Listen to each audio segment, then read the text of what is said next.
देश के मानवतावादी समाज के लोगों, मेरा आपसे एक संदेश है कि भारत देश वो भूमि है जो पूरे विश्व में धर्म की भूमि कहलाई जाती है और ये धर्म की भूमि से प्रेरित होकर यूरोपियन लोगों ने धर्म को स्वीकार किया। अरब के लोगों ने भारत से प्रेरित होकर धर्म को स्वीकार किया और यूरोपियन लोगों के लिए यरूशलेम एक पवित्र स्थल बना और अरबी लोगों के लिए मक्का मदीना एक पवित्र स्थल बना। और दुनिया भर के लोग, पूरे क्रिश्चियनिटी जो है यरूशलेम जाती है, इबादत करती है, प्रार्थना करती है, अपने परमेश्वर को याद करती है। और पूरी दुनिया के मुसलमान मक्का मदीना जाते हैं, वहाँ इबादत करते हैं, वहाँ ज़कात करते हैं, नमाज पढ़ते हैं और अल्लाह को याद करते हैं। भारत भूमि पर भी जहाँ से धर्म बढ़ा है दुनिया के अंदर, जहाँ से धर्म फैला है, उसी भारत भूमि पर जहाँ सिद्धार्थ गौतम ने अपना पहला संदेश दिया, सारनाथ की धरती, वो सारनाथ की धरती जिस धरती पे बुद्ध ने अपना पहला उपदेश दिया और बुद्ध का वो पहला उपदेश मानव कल्याण के लिए, मानव जनहित के लिए इतना विशाल व्यापक बना कि पूरी दुनिया के अंदर धर्म फैलने लगा। आज उसी जगह पर उत्तर प्रदेश प्रशासन ने इतना कायराना हुक्मरान दिया, इतना कायराना रवैया अपनाया कि उत्तर प्रदेश में उसी स्थल पर उत्तर प्रदेश की प्रशासन ने, उत्तर प्रदेश की सरकार ने ये भी नहीं सोचा कि जिस देश में मुस्लिम नमाज पढ़ता है, जिस देश में हिंदू पूजा करता है, जिस देश में सिख गुरुद्वारा जाता है, जिस देश में ईसाई चर्च जाता है, उसी देश में सबसे प्राचीन बुद्ध का धर्म को मानने वाले लोग सारनाथ, गया, श्रावस्ती जाते हैं। उन्हीं स्थलों में से सारनाथ वो पवित्र भूमि, वो पवित्र स्थल जहाँ से बुद्ध के ज्ञान का सरोकार हुआ। आज उसी स्थल पे बौद्ध भिक्षुओं को, बुद्धिस्टों को पूजा करने से, वंदना करने से, उपासना, मेडिटेशन, ध्यान करने से प्रशासन रोकने की हिम्मत कर रहा है।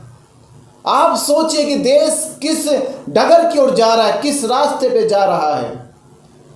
भारत वो जिसकी पहचान बुद्ध से है, भारत का प्राइम मिनिस्टर हो, चाहे चीफ मिनिस्टर हो, चाहे देश का कोई भी बड़ा लीडर हो, जब वो इंटरनेशनल लेवल पर जाता है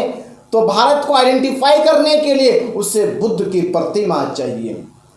उसे बुद्ध के विचारधारा चाहिए, वरना भारत आइडेंटिफाई नहीं हो पाता। भारत को आइडेंटिफाई करने के लिए बुद्ध की ज़रूरत पड़ती है। और भारत में ही, दुनिया में तो पता चल गया कि भारत की जो आइडेंटिटी है वो बुद्ध से है। और भारत के लोगों को आज तक पता नहीं चला कि भारत की आइडेंटिटी किससे है। क्योंकि पता इसलिए नहीं चल रहा क्योंकि भारत में इस तरह के मानसिकता के लोग हैं, भेदवादी लोग हैं, संकुचित मानसिकता वाले लोग हैं जो बुद्ध को नहीं समझ पाए। और आज बुद्ध की उपासना के लिए, बुद्ध की वंदना के लिए आज उनके अनुयायियों को, उनके बौद्ध भिक्षुओं को रोकने का काम किया जा रहा है।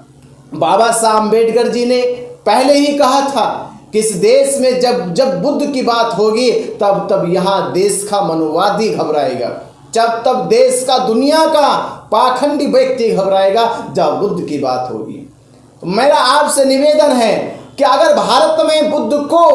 बाबा साहब अम्बेडकर जैसे जिंदा किया है, आज बाबा साहब की औलादें, आज भारत देश की औलादें अगर बुद्ध को जिंदा करना चाहती हैं तो बुद्ध के दिए गए संदेश को जो सारनाथ में दिया था वह संदेश आपको बुला रहा है। वह संदेश बुला रहा है कि 3 अप्रैल को पूज्य भंते चंद्रिमा जी ने जो आह्वान किया है कि बुद्ध की उस स्थली से, जिस स्थली से बुद्ध का पहला संदेश निकला, आज वह संदेश वहां दबाया जा रहा है, आज वह उपदेश वहां दफन किया जा रहा है। मेरा आपसे निवेदन गुजारिश है कि आप देश के लोग ज़्यादा से ज़्यादा सारनाथ की धरती पे पहुंचकर बुद्ध के दिए हुए संदेश को भारत में, विश्व में फैलाने का काम करें और सारनाथ की वह धरती साक्षी बने कि बुद्ध की विचारधारा को, बुद्ध के संदेश को, बुद्ध के ज्ञान को अब देश में दबाया नहीं जा सकता। बुद्ध का ज्ञान अब भारत के लोगों में लाखों करोड़ों लोगों की ताकत बन चुका है, वजूद बन चुका है। अब ये विचार बच्चे बच्चे तक पहुंच गया है कि इस देश की अगर कोई पहचान है, इस देश की कोई ताकत है, इस देश को किसी ने विश्व गुरु कहलाने का दर्जा दिया है तो वो इकलौते बुद्ध है।